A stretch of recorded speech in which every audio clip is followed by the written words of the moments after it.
Okay. So we said that the second point, the author told us that any word that is found in Arabic speech is one of three types, word categories. Okay. In point number 3 of the book, or what we mention as point number 3, he mentions signs through which you can know each word category. So he says, the ism can be known by 4 signs. So for the ism he mentions 4 signs, for the fi'l 4 signs, okay? Number 1, I'm going to write them small, tanween.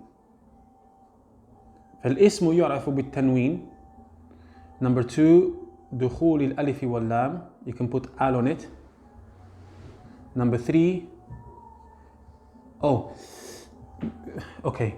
He says فالاسم يعرف بالخفض والتنوين ودخول الألف واللام. I miss خفض at the start. So, okay, let me write them in order so when you check the book. So number 1, خفض.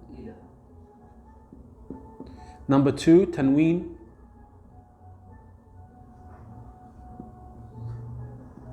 Number 3, دخول ألف واللام. You can put al on it. Number 4, حروف الخفض.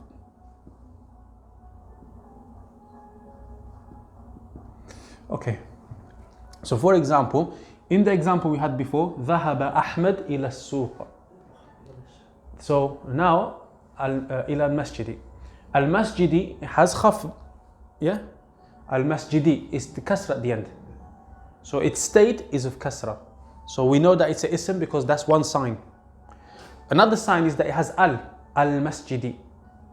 So it shows us that as soon as we know that there's al, meaning the, we know that that is a ism.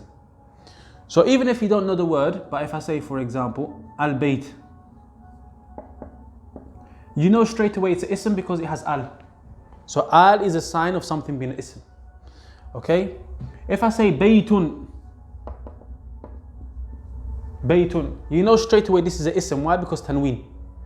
Okay? Then he gives you 4 signs for a fi'l. When you see these 4 signs, then the word that is connected to those 4 signs is a fi'l. What does it mean by harf al-khad? Like when you put ila before it. So it has ila before, yeah? Okay. Fi'l, number 1, والفعل يعرف به بقد. Number 1, قد. Number 2, seen. The letter seen comes up before it. Number 3, سوف. Number 4, تا التأنيث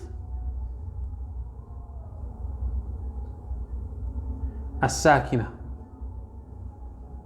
تاء التأنيث الساكنة. Okay, what does that mean?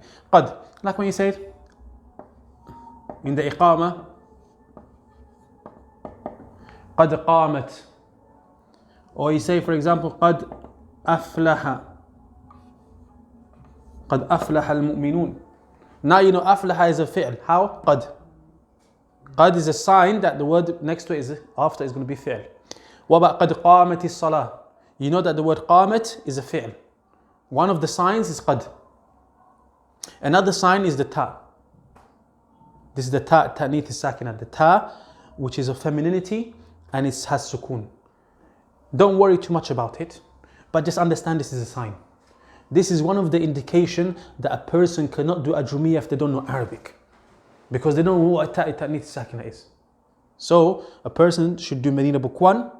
Before they start Medina book 2, they can do an introduction, this type of introduction to Aajrumiyyah, because they'll have enough knowledge to just get an idea of what it's talking about. Then do Medina book 2, then they do Aajrumiyyah again, properly. But if a person doesn't know some basic grammar and basic vocabulary, then it's going to be very difficult for them to do Aajrumiyyah. Okay, seen. For example, if you say, أذهب, I go. أذهب إلى المسجد كل يوم. I go to the masjid every day. If you put seen in front of it, سأذهب, I will go to the masjid tomorrow. سأذهب إلى المسجد يوم الجمعة. I will go to the masjid on Jum'ah, on the day of Jum'ah. So the seen here is a sign that this is a verb. This seen here is a sign that أذهب is a verb. Okay? Sawfa is the same. Sawfa comes before some verbs. كلا سوف تعلمون. So you know تعلمون is a verb. Why? Because سوف came before it. This is just easy way for a student to know.